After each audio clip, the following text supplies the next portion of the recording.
Sa ngayon mga boss, ang gagawin natin, mag-install tayo ngayon ng Signal HD kit dito pa rin sa probinsya, sa Samar.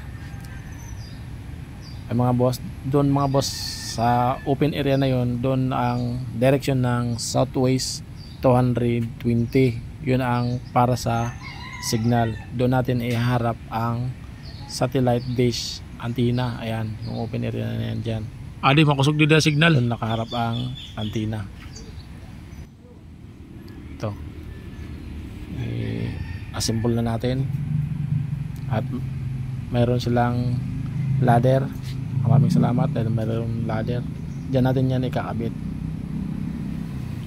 Tingnan natin sa compass, doon yung direction ng southwest 220 sa open area na yun, kaya doon ang harap ng antenna.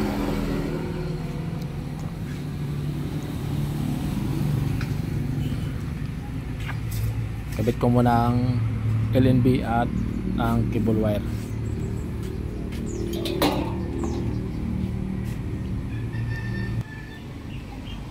Ito na mga boss, na ikabit ko na.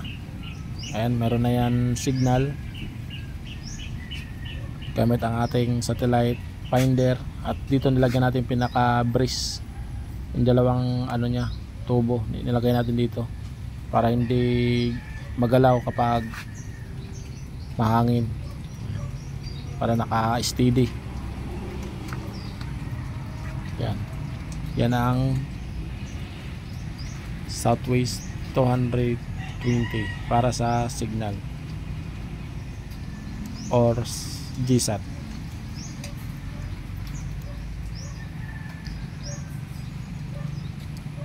Na-install natin yan siguro mga 30 minutes bago nagkaroon ng signal.